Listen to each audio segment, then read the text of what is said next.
30 तारखेला जी काही ढगफुटी नागपूर जिल्ह्यामध्ये आपल्याला प्रामुख्याने बघायला मिळाली, त्याच्या संदर्भात आपल्याला सगळ्यांना त्याची कल्पना आहे। राज्याचे मुख्यमंत्री आणि दोन्ही उपमुख्यमंत्री शिंदे साहेब, देवेंद्र फडणवीस साहेब आणि अजित दादा यांनी ज्या सूचना दिल्या त्या सूचनेनुसार आता जे काही नुकसान झालं असेल किंवा भविष्यामध्ये नुकसान टाळण्याच्या दृष्टिकोनातून मदत पुनर्वसन विभागाच्या माध्यमातून आत्ता नागपूरमध्ये जे डॅमेज झालेलं असेल त्याला मदत होते की नाही किंवा ती किती वेळात पूर्ण करता येऊ शकते याचा आढावा आणि त्याच्या बाबतीमध्ये असलेला प्रस्ताव येणाऱ्या काळात तयार करण्याच्या दृष्टिकोनातून आणि आत्ता नुकसान झालेलं असेल त्याला मदतीच्या दृष्टिकोनातून आज नागपूरमध्ये आम्ही प्रत्यक्ष पाहणीसुद्धा केली आणि प्रस्ताव तयार करण्याच्या दृष्टिकोनातून ज्या ज्या विभागाची आवश्यकता असेल त्या सगळ्या विभागाला आम्ही सूचनासुद्धा दिलेल्या आहेत। प्रामुख्याने सगळ्यात महत्त्वाची गोष्ट जी उपमुख्यमंत्री देवेंद्र फडणवीस साहेबांनी आणि मुख्यमंत्र्यांनी ज्या काही सूचना दिल्यात प्रामुख्याने त्याच्यामध्ये एक गोष्ट निदर्शनात आणली पाहिजे। आता 3 प्रकारचं नुकसान झालेलं जे नुकसान झालेलं असेल त्याला आपल्याला रिकवर करण्याच्या दृष्टिकोनातून यूडीची पण मदत लागेल, मदत पुनर्वसन विभागाची मदत लागेल, आरडीडीची सुद्धा त्या ठिकाणी मदत लागेल, केंद्राकडनं सुद्धा आपल्याला काही निधी मदत पुनर्वसन विभागाला मिळवावा लागणार आहे। प्रामुख्याने डॅमला दुरुस्त करण्याच्या दृष्टिकोनातून निधी लागेल। डॅमच्या पुढे नाग नदी जी आपली जाते ते नाग नदीसाठी जे काही आता डॅमेज झालेलं आहे, संरक्षण भिंत जी तुटलेली जवळपास 10 किलोमीटर संरक्षण भिंतीचं डॅमेज झाल्यामुळे बऱ्याच वस्तीला त्या ठिकाणी नुकसान झालेलं आहे। मी प्रत्यक्ष ते बघितलं। त्याची सुरक्षितता नागरिकांना रहिवासाच्या दृष्टिकोनातून ती झाली पाहिजे। तर याच्यासाठी आम्ही एक प्रयत्न करणार की NDMAच्या माध्यमातून केंद्राकडे एक प्रस्ताव पाठवणार, NDMAच्या माध्यमातून काही पैसा तिथून उपलब्ध करणार, SDMAच्या माध्यमातून आमच्याकडे जो पैसा उपलब्ध आहे स्टेटकडे त्याच्यामध्ये तात्काळ किती आपल्याला मान्यता देता येऊ शकते तो एक प्रयत्न करणार आणि DCM साहेबांनी ज्या सूचना दिल्या त्याच्यानुसार डिसेंबरच्या अधिवेशनामध्ये ग्रामीण भाग आणि शहरी झालेलं नुकसान हे समजा एकत्रित करून आपण जर का नागपूरसाठी एक खास पॅकेज तयार केलं तर त्यात सगळे विभाग एकत्र करावे अशी आमची एक आग्रहाची विनंती असणार आहे। DCM साहेबांची तीच मागणी असणार आहे।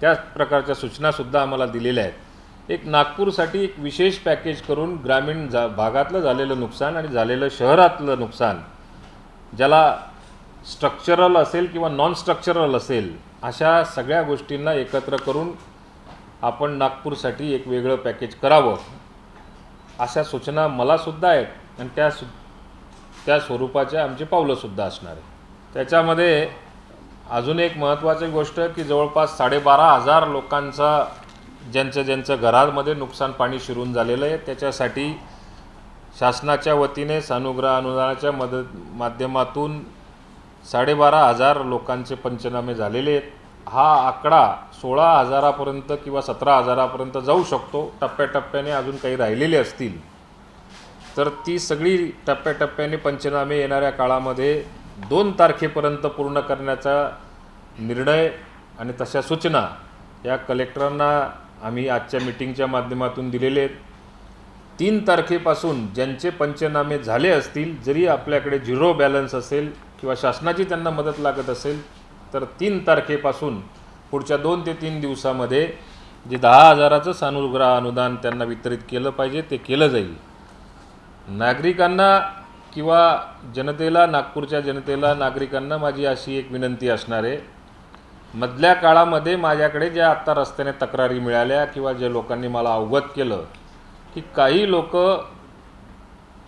अनुदान मिळवण्याकरता काही थोडीफार मिसगाईड करून आर्थिक मागणी केली जाते। नागपुरातल्या प्रत्येक नागरिकाला माझी विनंती असणार आहे की अशा प्रकारचं कोणालाही बळी पडायचं नाही। तलाठी तुमच्याकडे येतील, नगरपालिकेचा एक व्यक्ती तुमच्याकडे येईल, त्यांच्या फॉर्मॅटमध्ये आपलं नाव असलं आणि त्याला समजा जर का आपण योग्य पद्धतीने फॉर्म भरून दिला तर तुमच्याकडे कुणीही समजा जर का अशी वेगळ्या पद्धतीने आर्थिक मागणी केलेली असेल तर त्याला बळी पडायचं कारण नाही. कारण अशी लोक जर का निदर्शनात आली आणि मला जी सांगितली तर त्याच्यावरती कलेक्टरांना आम्ही अशा सूचना दिलेल्या आहे की त्या व्यक्तीवरती रितसर गुन्हा दाखल करावा. दुसरा एक विषय की काही नागरिकांच्या नुकसानीमध्ये आता शेवटी निसर्गाच्या आपत्तीसमोर मनुष्य हा काही करू शकत नाही. कोणाचं 5,000चं नुकसान झालं असेल तर कोणाचं 5 कोटीचं नुकसान झालं असेल, पण ती सगळी नुकसान भरपाई देणं कधी कधी शक्य होत नाही. आज मदत सानुग्रह अनुदानाची जी दिली जाते ती प्रामुख्याने ही असते की त्याच दिवशी त्या व्यक्तीला, जो गरीब कुटुंबातला असतो त्याच व्यक्तीला घरामध्ये संध्याकाळी काय जेवावं हा प्रश्न निर्माण होत असतो. त्याने राहायचं कसं, जगायचं कसं, एक 7-8-10 दिवस तरी त्याला त्याची लाईन लागत तोपर्यंत या मदतीच्या 10,000च्या मदतीद्वारे त्याला मदत होऊ शकते असा एक शासनाचा प्रयत्न असतो. परंतु काही लोक थोडेसे व्यवस्थित असतात, वेल सेटल असतात, त्यांना ही 10,000ची मदत जरी तोकडी वाटत असली परंतु ती मदत त्यांचा पंचनामा करण्याची आवश्यकता नाही. काही लोकांनी माझ्याजवळ हे बोलून दाखवलं. परंतु भविष्याच्या दृष्टिकोनातून, आपल्या पुढच्या पिढ्यांच्या दृष्टिकोनातून ह्या स्वरूपाचं ज्यांचं नुकसान झालं असेल, त्यांची बँकेची कागदं गेलेली असतील, त्यांची समजा जर का महसूलची काही कागदपत्र असतील, काही प्रॉपर्टीचे कागदपत्र असतील किंवा अन्य कुठली महत्त्वाचे डॉक्युमेंट्स असतील, त्या ह्या ओल्या झाल्यामुळे किंवा भिजल्यामुळे किंवा ते संपुष्टात आल्यामुळे त्या पंचनाम्यामध्ये ते रेकॉर्डवर जर का असलं तर भविष्याच्या दृष्टिकोनातून हा पंचनामा नागरिकांना सपोर्टिव्ह डॉक्युमेंट्स म्हणून फार मोठ्या प्रमाणावरती तो लागू शकतो. म्हणून पंचनामे करताना आर्थिक मदत हे डोळ्यासमोर न ठेवता आपल्याला लागणारी भविष्यातली जी प्रॉपर्टीची डॉक्युमेंट्स असतील किंवा अन्य कुठले डॉक्युमेंट्स असतील ते रेकॉर्डवर आलं पाहिजे. ते जर का आलं तर नागरिकांना भविष्यामध्ये अडचणी निर्माण होत नाही अशी नागपूरच्या सगळ्या नागरिकांना माझी विनंती असणार आहे. आपलं काही सर एक तर नैसर्गिक आपत्ती आली, नैसर्गिक आपत्ती तर रोखू शकत नाही, पण याच्या 2 गोष्टी एक महत्त्वाच्या आहे. एक तर नाग नदीचा जो प्रवाह जातो तिथे अनेक अतिक्रमण आहे, तो एक कसं दूर केला जाईल, कारण की तो मूळ प्रवाह रोखला गेला त्याच्यामुळे हे आलं असं स्पष्ट म्हटलं आहे तज्ज्ञांचं. त्या विषयावर सांगा. नाही, आता 2 गोष्टी त्याच्यामध्ये प्रामुख्याने आज नाग नदीच्या बाबतीमध्ये त्या डॅमपासून पुढे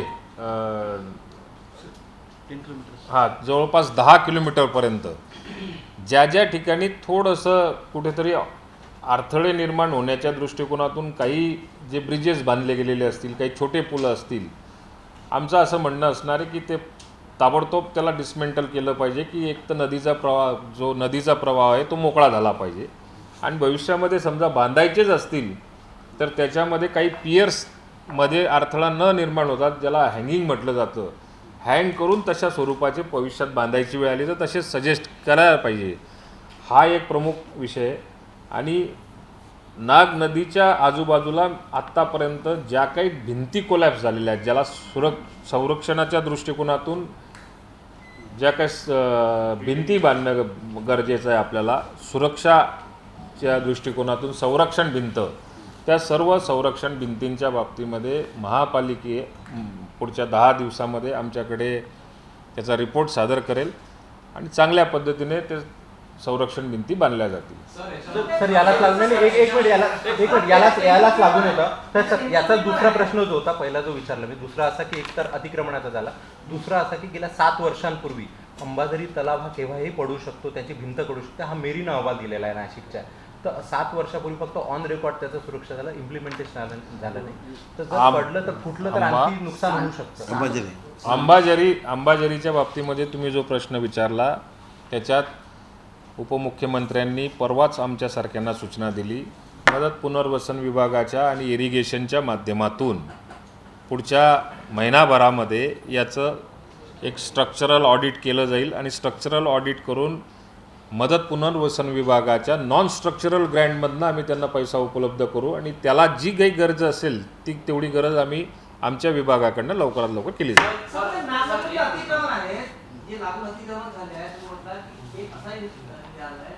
त्याचा फ्लो कमी झाला अतिक्रमण असल्यामुळे आणि त्याची व्हेलोसिटी वाढली आणि बाकीचं इतर नुकसान झालं.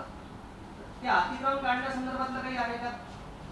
आज त्या अतिक्रमणाच्या बाबतीमध्ये महापालिका त्याच्यावर ऑब्झर्वेशन करून जे गरजेचं असेल त्या ठिकाणी तसे पावलं उचलली पाहिजे आणि तो प्रयोगही केला जाईल. पण अतिक्रमण काढताना एकदम बेगर्भ कोणी होणार नाही याची दक्षता घेतली पाहिजे. आज रेड लाईन आणि ब्लू लाईनचा जर का आपण विचार केला तर माझ्या आयुक्तांना आज अशा सूचना होत्या की आपण जरा घरं बांधताना किंवा बाकीच्या गोष्टी अतिक्रमण न वाढण्याच्या दृष्टिकोनातून जी काही आपण पूर्वीच्या काळामध्ये जी आपल्याकडे फोटोग्राफी उपलब्ध असेल किंवा मिळवता येत असेल ते ती मिळून हे अतिक्रमण आपल्याला कमी करता येऊ शकतं का याचं ऑडिट किंवा याची संपूर्ण चौकशी ही आयुक्त कार्यालयाकडनं केली जाईल. तो आमच्या विभागाशी संबंध येत नाही, त्यामुळे येणाऱ्या काळामध्ये तो निर्णय आयुक्त लेवलला घेतला जाईल. काय स्टेक होल्डर्स जे आहे या सगळ्या प्रकरणामध्ये पुरानंतर वन विभाग एक आहे, कारण वर जागा वन विभागाची आहे, नॅशनल हायवे त्या ठिकाणी आहे, त्या ठिकाणी भिंत एक आहे VNIT जी आहे. त्यामुळे सगळे स्टेक होल्डर्स वेगवेगळे याच्यामध्ये PWD आहे, इरिगेशन डिपार्टमेंट आहे, नागनदी LNC NIT आहे, हे सगळं एकत्र काही दिसले नाही आम्हाला. आणि आजच्या बैठकीत सुद्धा हे सगळ्यांनी एकत्र येणं फॉरेस्ट लोक दिसत नाही, कारण मागे ते पाऊस आला ते मागे फॉरेस्ट जमीन आहे. त्यामुळे हे सगळे स्टेक होल्डर एकत्र का आले, तुम्हाला याला सुद्धा 7 दिवस लागले, उद्या आठवडा पूर्ण होणार आहे. नाही, आता राज्याचे उपमुख्यमंत्री इथले आल्यानंतर म्हणल्यानंतर मी कधी आलो तरी ते जास्त महत्त्व. राज्याचे उपमुख्यमंत्री इथून घरोघरी जाऊन तुम्हीच दाखवलं की राज्याचे उपमुख्यमंत्री इथपर्यंत आले. आज मी जे आलेलो आहे राज्याच्या उपमुख्यमंत्र्यांनी सूचना दिल्या आणि या सगळ्या लाईम डिपार्टमेंटला एकत्र तयार करून कलेक्टरांवर ती जबाबदारी दिली आणि संपूर्ण जे सुरुवातीला बोललो मी की नागपूरसाठी खास बाब म्हणून विशेष बाब म्हणून एक पॅकेज कसं तयार करता येऊ शकतं त्याच्याकरता मी आलेलो आहे. खऱ्या अर्थाने हे पॅकेज कलेक्टरांच्या अंडर म्हणजे जिल्ह्याचे ते बॉस असल्या कारणाने त्यांच्यावर आम्ही खास जबाबदारी दिलेली. महापालिकेला एकत्र करायचं, PWDला एकत्र करायचं, त्याच्यानंतर इरिगेशनला एकत्र करायचं, त्याच्यानंतर वन विभाग असेल, फॉरेस्ट असेल, RDD विभाग असेल, जिल्हा परिषद असेल, सगळ्या विभागांचा एकत्रित पॅकेज तयार करण्याच्या दृष्टिकोनातून आजची जी मीटिंग होती आणि ती जबाबदारी आम्ही कलेक्टरांवर दिलेली आहे. बाकीच्या लोकांना आता ऑलरेडी सूचना दिलेल्या आहेत. आता यात प्रामुख्याने 3 डिपार्टमेंट येतात. एक महापालिका येते, CO उपलब्ध आहेत, त्या महापालिका येतात, तुमचे आयुक्त उपलब्ध आहेत, जिल्हा परिषदचा याच्यामध्ये जास्त संबंध येतो, CO या ठिकाणी उपस्थित आहेत आणि PWDचे कार्यकारी सुप्रिटेंडिंग इंजिनियर या ठिकाणी उपस्थित होते. जे महत्त्वाचे जे विषय आहेत नॅशनल हायवेचे अधिकारी या ठिकाणी उपस्थित होते. म्हणजे आज जी पावलं उचलायची आहेत ती सगळे विभागाचे सगळे अधिकारी आजच्या मीटिंगला होते. आज सकाळी त्यांनी मला ज्या वेळेला मी दौरा चालला होता त्या दौऱ्यामध्ये ज्या ठिकाणी गरजेचं होतं त्या ठिकाणी व्हिजिटही करून दिली. DCM साहेबांनी असं मान्य केलं की पात्र कमी पडले, पात्रता आता वाढणार नाही, पण त्या सफाईवर आपण दरवर्षी पैसा खर्च करतो, तो पाणी पूर्णपणे वाहलं नाही कारण की अडथळा आज एक्झॅक्टली ब्रिटिशकालीन आहे ती बदलल्या गेलेली नाही आहे. त्या ड्रेनेज सिस्टीममध्ये खूप मोठे प्रॉब्लेम निर्माण होऊन झाले आहे. ही सिस्टीम जी आपण ही वस्तुस्थिती आहे की नागपूर असेल किंवा अन्य कुठलंही शहर असेल महाराष्ट्रामध्ये ज्याला जिथं जागा राहायला मिळते तो त्याची सोय करण्याचा प्रयत्न करतो. ही वस्तुस्थिती आहे, त्याला काही नाकारण्याची आपल्याला आवश्यकता नाही आहे. पण या सिस्टीममध्ये सुद्धा आपल्याला जीवितहानी कशी कमीत कमी करता येऊ शकते ही पावलं उचलणं जास्त गरजेचं आहे. आणि ती पावलं जर का उचलायची असतील त्याच्यासाठी आपल्याला काही प्रमाणामध्ये नागरी वस्तीला शिफ्ट बाहेर करून त्याच्यामध्ये पुनर्वसन करता येऊ शकतं का किंवा कुठल्या एजन्सीच्या माध्यमातून त्याला घरं निर्माण करू शकता येतात का, जागा उपलब्ध करता येऊ शकतं, हे राज्य सरकारच्या स्तरावरचा एक मोठा निर्णय असणार आहे. पाटील साहेब, एक प्रश्न होता की मदत पुनर्वसन जेव्हा सुरू होतं पाऊस आला त्या दिवशी येलो अलर्ट होता, पण नागपुरात 109 मिलीमीटर पाऊस होता. हवामान विभागाकडनं कोणीच अलर्ट दिलेला नाही. याच्यावर तिथल्या स्थानिकांनी सुद्धा आधी सगळ्यांनी आक्षेप विचारला, अनेक जनप्रतिनिधींनी सुद्धा बोललं. हे वारंवार होतं. त्या दिवशी अनिल देशमुख सुद्धा याबाबत आक्षेप केला की हवामान विभाग हे वेळेवर अलर्ट का नाही देत. नागपूरसारख्या शहरात 109 मिलीमीटर पाऊस होतो. रत्नागिरीत पूर्वी यावर्षी मुळात नागपूरमध्ये 109 मिलीमीटर पाऊस झाला म्हणून हे नुकसान झालेलं आहे असं म्हणण्याचं कारण नाही. कारण त्याच्या वरच्या स्तरावर ज्या ठिकाणी कॅचमेंट एरिया असेल त्या ठिकाणी सुद्धा 110-115 मिलीमीटरपर्यंत पाऊस झालेला होता. ते पाणी नागपुरातलं पाणी एकत्र केलं तर 250 mm पुढे चाललं जातं. हा सगळा एकत्रित विचार केला. हवामान खात्याने ज्या सूचना द्यायच्या होत्या त्या दिल्या, पण येणाऱ्या काळात मदत पुनर्वसन विभागाचं एक महत्त्वाचं पाऊल असणार आहे की जे मुख्यमंत्री आणि उपमुख्यमंत्र्यांशी मी चर्चा केलेली आहे की मदत पुनर्वसन विभागाकडनंच एक असं सॅटेलाईट आपण लॉन्च करायचा प्रयत्न करतो की देशात पहिल्यांदा असणार आहे ते. आणि त्या सॅटेलाईटद्वारे दर 2 तासानंतर जिथे रेड लाईन आपल्याला महाराष्ट्र त्या सॅटेलाईटने क्रॉस केल्यानंतर जिथे रेड लाईन असेल त्या ठिकाणी इंटिमेशन भविष्यामध्ये देता येऊ शकते. त्यात प्रामुख्याने समुद्राच्या खालच्या ज्या हालचाली असतील, सायक्लॉनसारखे विषय येत असतील तर त्या आपल्याला कमीत कमी 2 तास अगोदर किंवा जास्तीत जास्त 8 दिवस अगोदरपर्यंत आपल्याला मिळू शकते. ढगफुटी, अचानक ढग फुटून जातात आणि ढगफुटी निर्माण होते. 200-200 mm पर्यंत पाऊस आपल्याला बघायला मिळतो, त्याची इंटिमेशन त्याच्यात येऊ शकते. भूगर्भातल्या काही हालचाली असतात, त्या भूगर्भातल्या हालचाली ज्या असतील त्या हालचालींवरती आपल्याला हालचाल झाल्यानंतर त्याची माहिती आपल्याकडे येऊ शकते. कुठे लँडस्लाईड होण्याच्या दृष्टिकोनातून कुठे जमिनीमध्ये दगडांमध्ये हालचाल होत असेल तर त्याचीसुद्धा आपल्याला भविष्यात माहिती मिळू शकते. मदत पुनर्वसन विभागाकडनं ते एक ॲडव्हान्स पाऊल पूर्ण देशामध्ये पहिल्यांदा उचलण्याचं काम सुरू आहे. सर तुम्ही सांगितलं की 12,500 काही ऑलरेडी हे झाले. अभी जो अंदाजा आ रहा है कि वैल्यू ऑफ डैमेज जो हम कहते हैं, अभी तक अंदाजा कह रहे हैं कितना वैल्यू ऑफ डैमेज हो चुका है? वो तो नहीं बोल सकते अभी की तारीख में, क्योंकि पंचनामे जो तरीके से चल रहे हैं उस तरीके से अभी 2 से 3 दिन तक 16 से 17 हज़ार लोगों के पंचनामे होने की संभावना है. और कोशिश यही रहेगी, डैमेज जो है डैमेज के अलग अलग तरीके हो सकते हैं. समझो डैम में से नुकसान कितना हुआ है वो डैमेज अलग हो गया. लोगों के घर के अंदर समझो पानी चले गया, किसी का कॉर्ड गया, किसी का पलंग गया, किसी का कुछ गया. ये जो डैमेज है ये डैमेज करना थोड़ा सा मुश्किल रहता है. लेकिन हम लोग डैमेज के बदले जितना ज़्यादा दे सकते, जितना हम कोशिश करेंगे, जितनी हम दे सकते उतनी हम कोशिश करेंगे. ये पैकेज के अंदर स्ट्रक्चरल काम ज़्यादा आएगा. स्ट्रक्चरल काम में आगे के भविष्य के हिसाब से, और जो पब्लिक प्रॉपर्टी है वो पब्लिक प्रॉपर्टी लोगों को राहत मिलने के हिसाब से उसमें ज़्यादा से ज़्यादा कवर की जाएगी.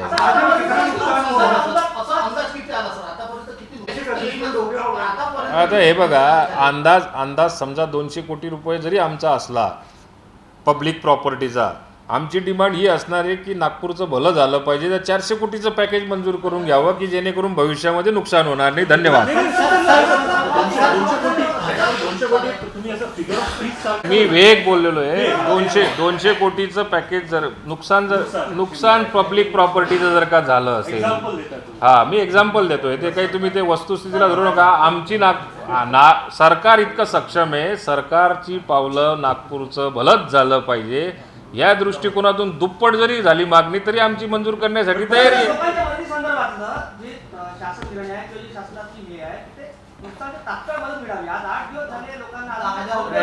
एक लक्षात घ्या, 8 दिवस हे बघा, पहिलं सरकारने काम काय केलं पाहिजे. आज मी तुम्हाला अभिमानाने सांगतो की सकाळी 3 वाजेपासून पाऊस सुरू झाला तर कलेक्टर 3:15 पासून हजर आहे, आयुक्त त्या ठिकाणी हजर आहे, पॉलिटिशियन म्हणून राज्याचे उपमुख्यमंत्री इथे येऊन गेले. आत्ता लोकांना नुकसान जर का झालेलं असेल, त्यांना सानुग्रह द्यायचा असेल तर त्याच्यासाठी पंचनामे करावे लागतील. पहिली प्रायोरिटी नुकसान देण्याबरोबर जीवित आणि आरोग्याच्या दृष्टिकोनातून जी पावलं उचलली गेली पाहिजेत, या सरकारमधल्या अधिकाऱ्यांनी ती चांगल्या पद्धतीने केली. मी प्रत्यक्ष पाहणी केली.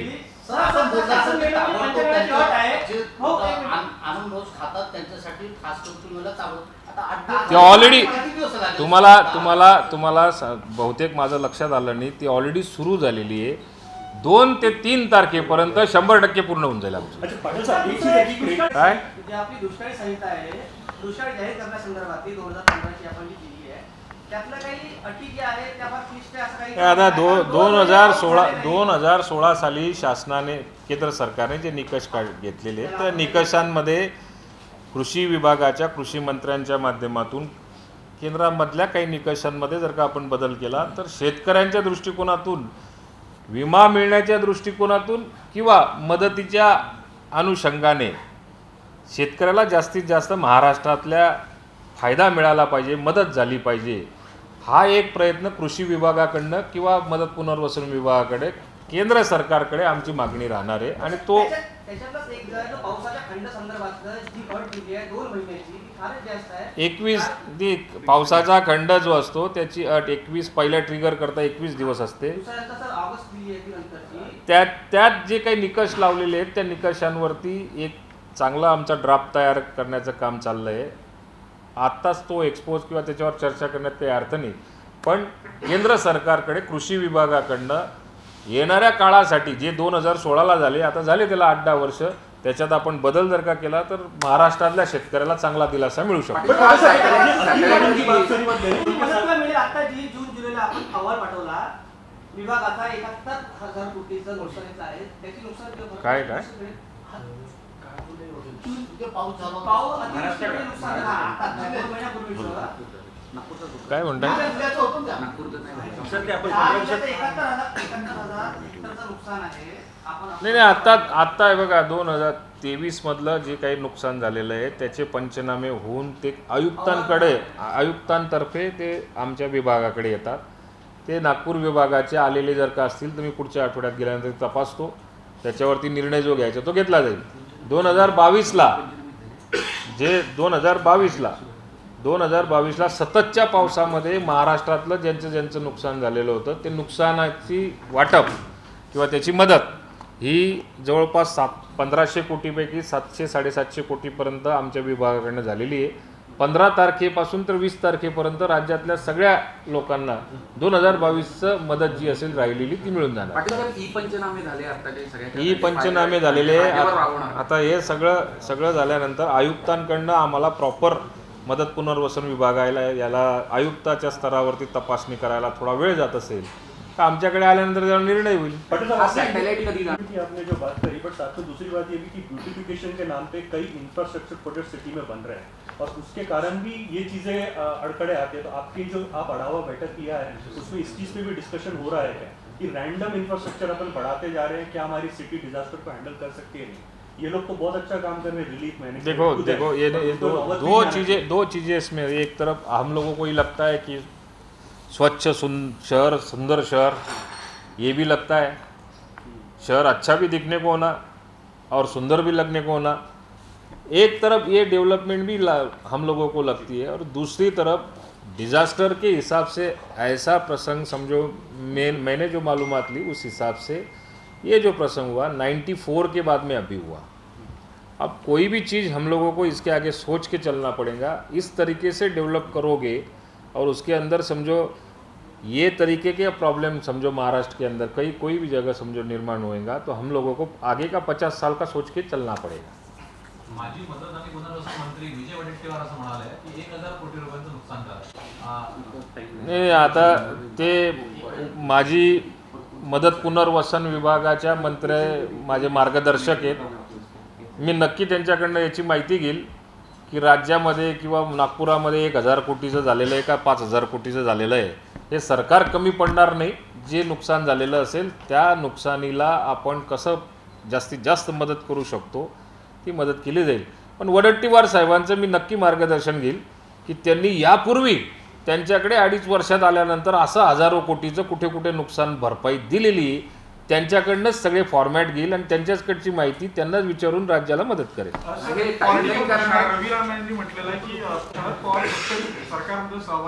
नाही, आता पवार साहेबांच्या बाबतीत जे रवी राणा साहेब बोललेले असतील मी अजिबात ते ऐकलेलं नाही. आजचा महत्त्वाचा विषय जो होता नागपूर शहराकरता जे राज्याच्या दोन्ही उपमुख्यमंत्र्यांनी मुख्यमंत्र्यांनी मला या ठिकाणी आढावा घेऊन जास्तीत जास्त फंड्स लवकरात लवकर कसे नागपूर शहराला उपस्थित राहतील तेवढ्याकरता झालेलो आहे. रवी राणा साहेब ज्योतिषी असतील, त्यांना काय होईल भविष्यामध्ये ते त्यांना माहिती, मला काही माहिती नाही. सर ते सॅटेलाइटची गाईडलाईन काय आहे? सॅटेलाइट सॅटेलाईटवरती आज सायंटिस्ट नेमून आमचा विभाग अभ्यास करतोय. लहान विषय नाही तो,